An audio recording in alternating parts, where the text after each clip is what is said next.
Então, a justificativa para essa questão de sinalização diferencial é essa, que seja tolerante, o nosso meio de comunicação seja tolerante a interferências que se acoplem simultaneamente nos dois fios. Então, os pulsos gerados são diferenciais, como esses meios de comunicação são longos, aí, dezenas ou centenas de metros e com níveis de tensão baixos, qualquer interferência externa pode se acoplar nele e ser significante. Principalmente interferência vindo de outros equipamentos elétricos e eletrônicos, mas, como ela é diferencial, grande parte vai ser eliminada ao se subtrair a tensão medida nos dois fios do meio de comunicação lá no receptor, conseguindo se então regenerar o pulso transmitido com a informação conforme foi transmitido original, com bastante fidelidade. Aqui foi feita uma análise bem simples. Imagina que uma interferência se acoplou exatamente igual nos dois condutores, né? Sim. Mas não é sempre assim. Se você passar um cabo de energia bem próximo de um cabo de rede, ou até mesmo vários cabos de rede próximos uns dos outros, pode acontecer um fenômeno como aqui. Imagine aqui, ó, que fossem dois fios paralelos. Esse aqui é um par. Só que ele é como um fio telefônico, ele é praticamente liso. Não é torcido como a gente vai ver os cabos de rede são cheios de volta.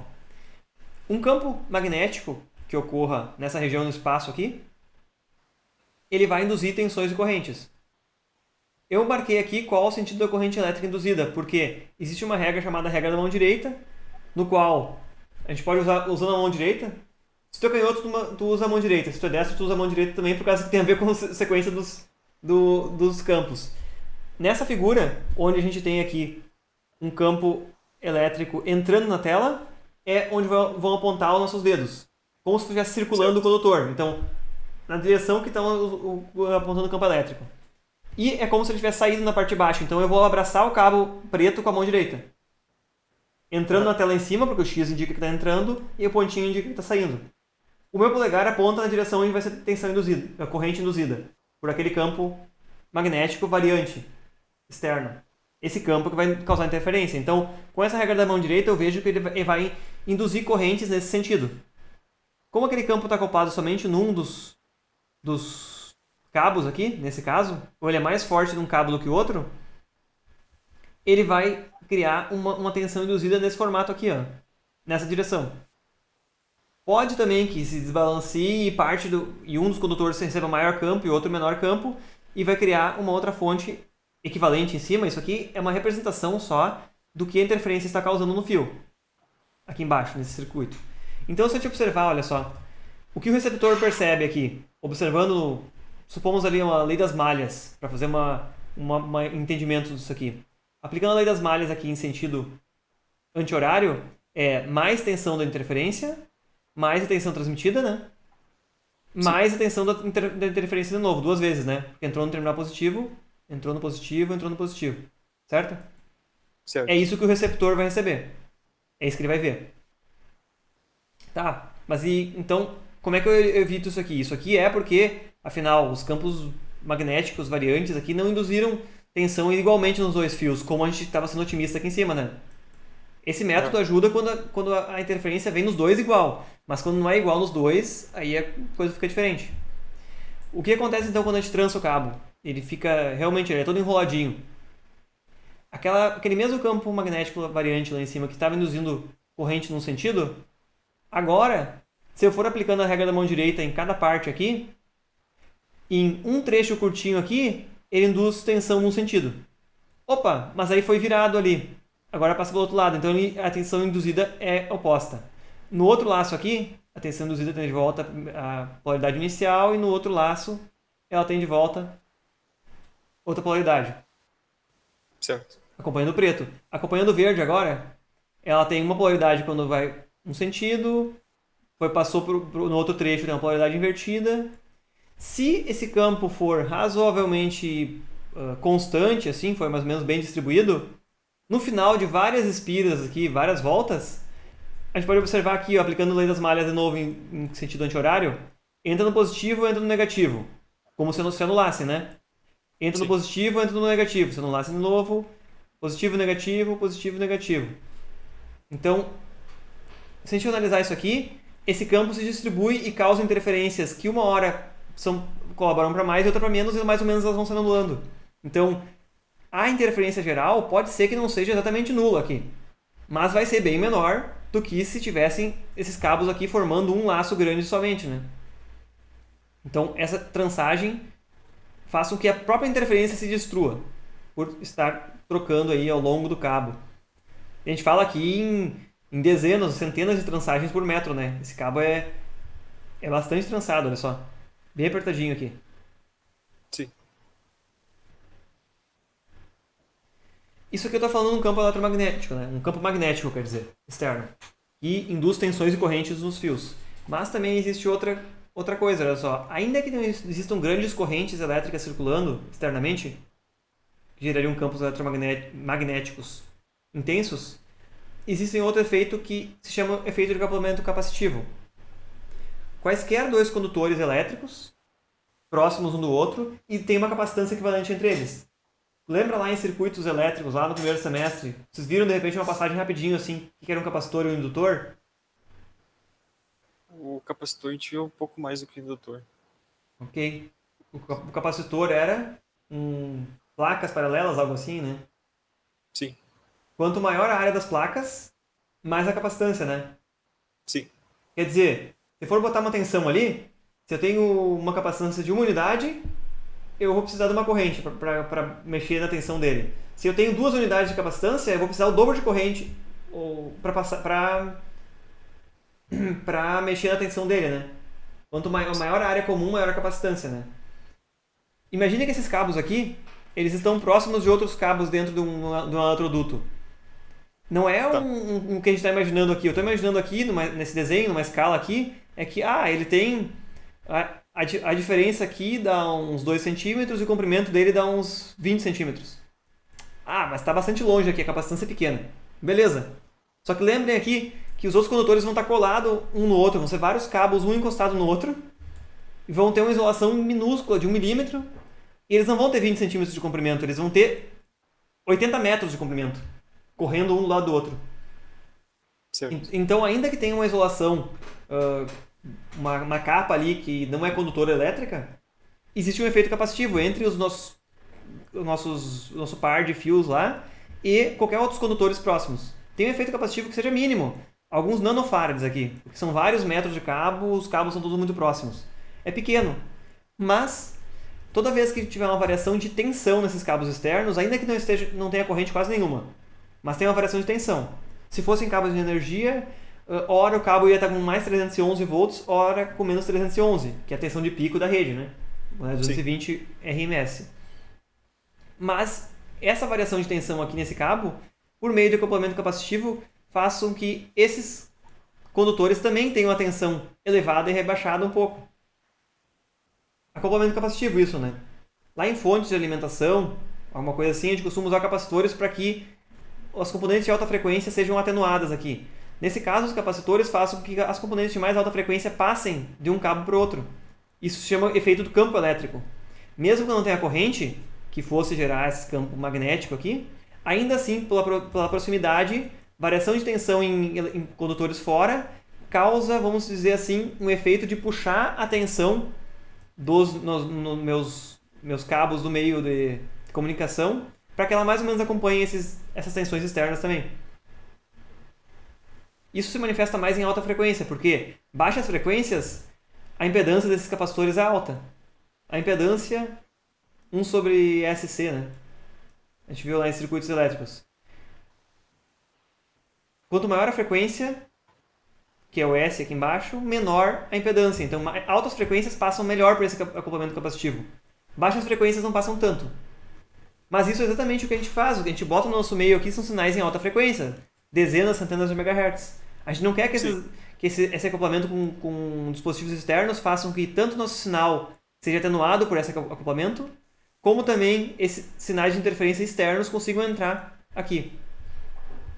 Uma forma de se fazer isso é também o efeito da blindagem, que a blindagem é um outro condutor elétrico que está no meio entre aqueles elementos externos que veio para nos atrapalhar e os nossos cabos que estão sendo protegidos pela blindagem aqui dentro. O que ela faz? A blindagem, por estar aterrada, ela mantém mais ou menos a tensão. Ela não permite grandes variações na sua tensão ao longo do cabo. Todas essas tensões não induzidas por interferências externas aqui, por efeito capacitivo, são meio que, podemos dizer assim, barradas pela blindagem. Por quê? A tensão da blindagem vai variar muito menos do que esse componente externo. Então, o que vai ser induzido por esse efeito capacitivo entre a blindagem e os condutores é muito menor. Quase insignificante. E tem outro efeito secundário da blindagem aqui também. Esses campos eletromagnéticos, quando for o caso, eles vão induzir correntes na blindagem.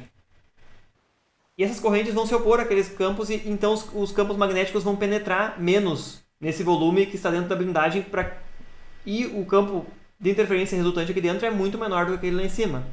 Tu lembra um efeito chamado de gaiola de Faraday? Ah, sim. Em que, se tu olhar as tensões que surgem dentro de um elemento condutor, tu pode entrar ali dentro de uma gaiola e fazer aquele experimento de raios lá de fora, mas ali dentro não Sim. tem diferença de tensão nenhuma, porque a casca externa é uma boa condutora, né? Da mesma forma, esses campos magnéticos não conseguem penetrar também dentro dessa casca formada pela blindagem. Então, os campos magnéticos não conseguem penetrar ou penetram com muito menos intensidade e os campos elétricos não conseguem induzir tensões, variações de tensões, porque ela também fica aterrada, protegendo aquilo que está lá dentro dela. Lembra que lá, quando a gente começou a falar sobre códigos e pulsos, codificação de pulsos lá, lembra? Uma das preocupações que a gente tinha lá e que eu comentei eram que os pulsos tivessem um nível de corrente contínua, um nível médio, 0. Isso era muito relacionado também com outra preocupação. Quando se usa esse tipo de condutor, condutores singelos, né, condutores simples, para fazer esse acoplamento e desacoplamento de sinais diferenciais, muitas vezes são usados elementos magnéticos. Como a própria interface de rede dos computadores, a Ethernet, tem isso aqui dentro. Ó. São transformadores que essa parte do transformador barra qualquer nível comum que vier acoplado nos dois fios vai experimentar uma grande indutância aqui. E essa parte aqui garante uma isolação galvânica entre os dois lados. Mas também tem essa questão, que nível DC não passa por esse transformador aqui.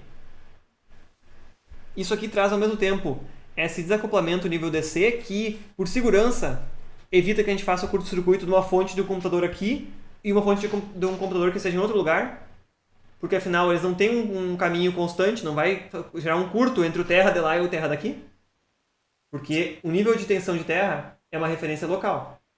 Ele não é igual em dois prédios. Eu não posso puxar um cabo entre dois prédios e fazer o curto-circuito do terra dos dois lados, porque vai ter uma corrente enorme circulando. Porque não é a mesma tensão. Até mesmo se tu pegar um prédio muito grande e estender um fio de um lado para o outro, as tensões em dois pontos de terra são diferentes também. Porque é uma referência local. Então, os componentes de telecomunicações têm que ser seguros nesse sentido. Se tem um cabo metálico, não pode ter um caminho direto que curte-circuite dos dois lados. Por isso mesmo existe toda essa preocupação. Então, olhando essa necessidade de isolação entre os componentes, não precisa necessariamente de transformadores do formato que a gente imagina, porque isso aqui são sinais de alta frequência. Então, olhando lá o roteador, os transformadores estão integrados dentro desses bloquinhos aqui. E eu vou procurar aqui agora, que eu tenho aqui o datasheet de um dos transformadores que eu estou comentando aqui. Aqui tem uma folha que tem parte dos dados e mostra o circuito equivalente daqueles bloquinhos lá que a gente viu naqueles roteadores. Olha só, um bloquinho que para nós parece um circuito integrado, né? Mas na verdade são magnéticos integrados. Olha só, ele suporta a isolação entre um lado e outro por meio desse transformador aqui, ó, de 1500 volts RMS. Uma isolação boa, né? Sim. Só que a capacidade é só de 8 mA de polarização em cada um desses transformadores. Quer dizer que não pode passar mais de 8 mA aqui, senão ele satura, porque é um núcleo muito pequeno, né? São núcleos magnéticos bem pequenos. Dispositivos bem reduzidos ali mesmo. Aqui embaixo tem até algumas métricas dele, por exemplo, aqui, ó. Essa tradução aqui pode ser meio ruim, mas ela se refere ao crosstalk, de quanto um canal de um transformador influencia no outro. Ele fala que em menos 35 dB, quer dizer que passa muito pouco potência de um canal para o outro, eles interferem muito pouco um no outro. Perda de inserção, lembra que eu comentei perda de inserção lá? Sim. A perda de inserção se refere ao quê? A parte da.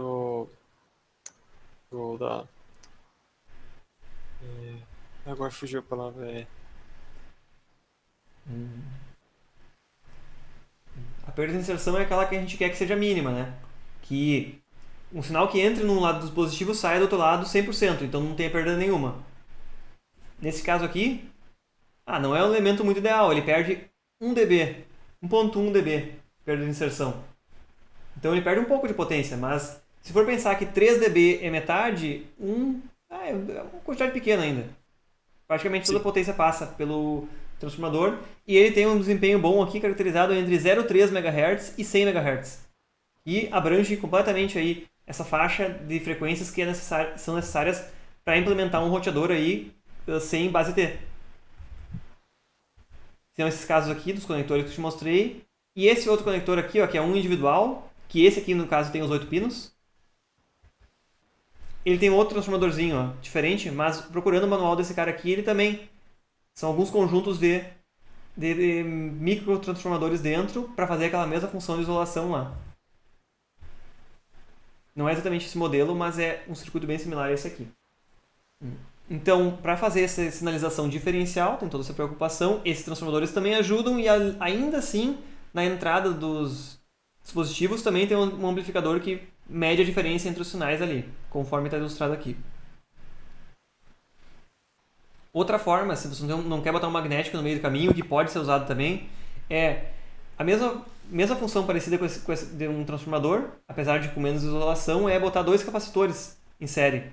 Só que esses capacitores vão ter que suportar também o mesmo nível de tensão máximo que pode surgir de diferença entre o lado que transmite e o lado que recebe.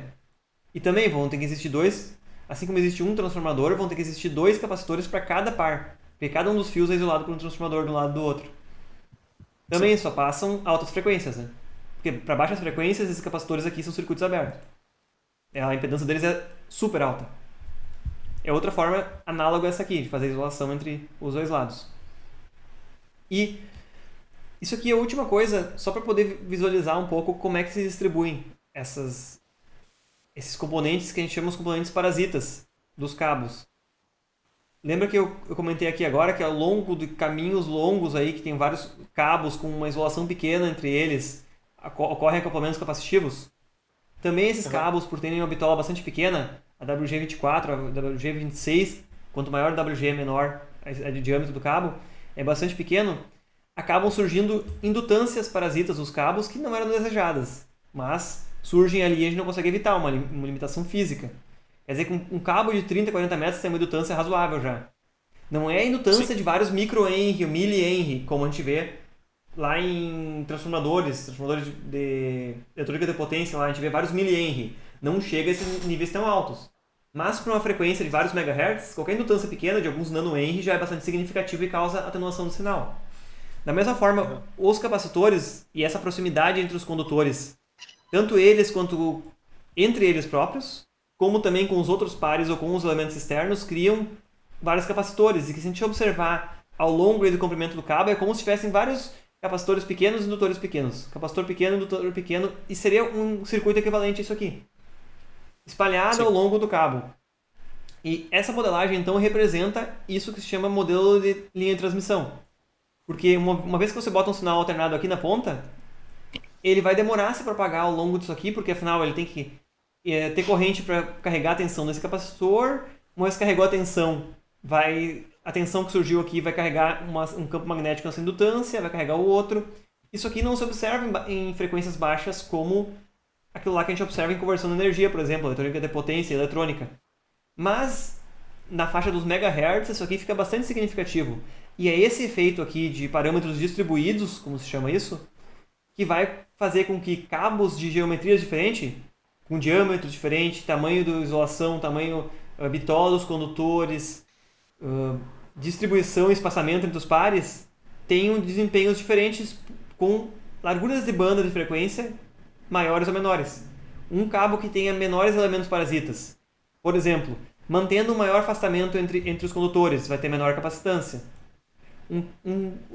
Os condutores têm uma maior bitola, vai ter uma menor indutância também, vai ter uma menor resistência também. Então, Certo. com permitindo que se use mais material e geometrias diferentes de cabo, você consegue ter cabos que passam frequências mais altas sem atenuação e que passam frequências mais baixas sem atenuação.